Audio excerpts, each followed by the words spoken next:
रात के 2 बजे एक कमरा और उस कमरे के अंदर बैठा एक लड़का जिसकी आंखें खुली हुई हैं पर दिमाग धीरे धीरे बंद हो रहा है। वो 7 दिन से सोया नहीं है और 8वें दिन जो होने वाला है वो इतना डरावना है कि शायद आप अपनी नींद को कभी लाइटली नहीं लोगे। शहर के एक कोने में एक छोटा सा फ्लैट, बाहर हल्की बारिश, सड़कों पर सन्नाटा और उस कमरे के अंदर बस एक टेबल लैंप की पीली रोशनी जिसमें राहुल अकेला बैठा है।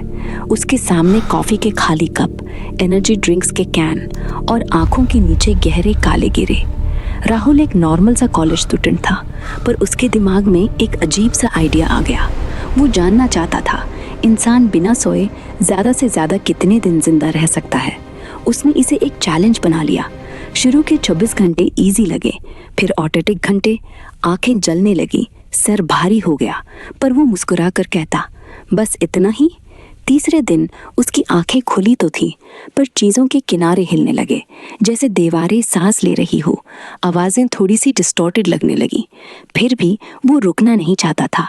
चौथे दिन जब उसकी माँ ने उससे फ़ोन पर कहा बेटा सो जा, तेरी आवाज़ ठीक नहीं लग रही, तो राहुल ने हंसी में टाल दिया। पर उस रात उसने पहली बार महसूस किया कि कमरे के कोने में कोई खड़ा है। उसने मुड़कर देखा पर वहाँ कुछ नहीं था, सिर्फ उसका अपना शैडो। 5वें दिन वक्त धीरे धीरे टूटने लगा। सेकंड्स मिनट्स जैसे लगते और मिनट घंटे जैसे। उससे लगने लगा कि कोई उसका नाम ले रहा है धीरे धीरे। पर जब वो देखता कमरा खाली होता, छत से पनी टपकने की आवाज़ जैसे किसी के कानों की तरह लगती। उसका दिमाग खुद ही कहानियाँ बनाने लगा। छत पर चलने वाली परछाइयाँ, दरवाजे के पीछे से आती सांसें। पर फिर भी राहुल नहीं सोया, क्योंकि अब ये सिर्फ एक्सपेरिमेंट नहीं था, ये उसकी जिद बन चुकी थी। छठे दिन उसने मिरर में देखा तो यूज़ अपना चेहरा पहचान में नहीं आया। आंखें लाल, प्यूपल्स अजीब सी बड़ी, जैसे कोई और उसके अंदर से झांक रहा हो। उस रात उसने पहली बार अपनी ही आवाज़ सुनी, पर उसके मुंह से नहीं, पीछे से। सोया क्यों नहीं? राहुल का दिल जोर से धड़का। उसने मुड़कर देखा, कमरा बिल्कुल खाली, सिर्फ घड़ी की टिक टिक और उसकी तेज सांसें। अब उसका दिमाग रियलिटी और इमेजिनेशन के बीच का फर्क भूल चुका था। और फिर आ गया 7वां दिन। वो अब सीधा बैठ भी नहीं पा रहा था, उंगलियां कांद रही थी, कॉफ़ी अब काम नहीं कर रही थी, एनर्जी ड्रिंक्स बेकार हो चुकी थी। उससे लग रहा था जैसे दिमाग के अंदर बिजली गिर रही हो, हर थॉट टूट कर गिर रहा हो। फिर अचानक उसे लगा जैसे उसके सामने एक छोटा सा बच्चा खड़ा है, सफ़ेद कपड़ों में, बिना आवाज़ के रो रहा है। राहुल ने धीरे से कहा, कौन हो तुम?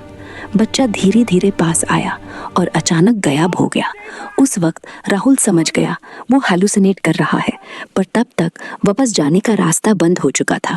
रात के 3 बज रहे थे, 7 दिन पूरे होने वाले थे। उसने सोचा बस कुछ घंटे और मैं जीत जाऊंगा। पर उससे क्या पता था 8वें दिन उसके लिए क्या लेकर आ रहा है। जैसे ही घड़ी ने 12 बजाए, राहुल के दिमाग ने काम करना बंद कर दिया। उसे लगा जैसे वो अपने शरीर के ऊपर फ्लोट कर रहा हो, नीचे खुद को बैठा हुआ देख रहा हो। कमरा धीरे धीरे घूम रहा था, दीवारें पिघल रही थी, आवाज़ें चीख बन चुकी थी। और तब उसने देखा कमरे के बीच में कोई खड़ा है, लंबा, बिल्कुल काला, बिना चेहरे के, बस 2 चमकती आंखें। राहुल चिल्लाया पर आवाज़ ही नहीं निकली। वो चीज़ धीरे धीरे उसकी तरफ बढ़ने लगी। हर कदम पर कमरा ठंडा होता जा रहा था। उसकी सांसें रुकने लगी। उससे लगा अब सब खत्म, और अगले ही पल अंधेरा, पूरी तरह अंधेरा।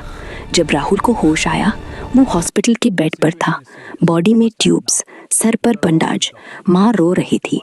डॉक्टर धीरे से कह रहा था, अगर 2 घंटे और हो जाते तो इसका दिमाग परमानेंट डैमेज में चला जाता।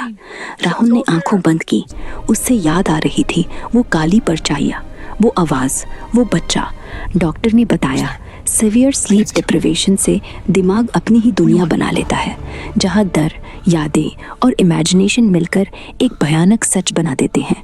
राहुल बच गया, पर उस रात के बाद वो कभी अकेला कमरे में अंधेरे में बैठ नहीं पाया, क्योंकि उसे लगता था वो चीज़ अभी भी उसे देख रही है, कहीं ना कहीं, शायद नींद के उस पार, जहाँ दिमाग और हकीकत के बीच की दीवार टूट जाती है।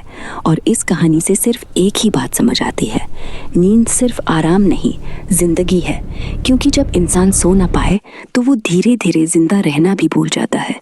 और शायद उस रात के बाद राहुल कभी पूरी तरह जाग भी नहीं पाया और न ही कभी पूरी तरह सो पाया।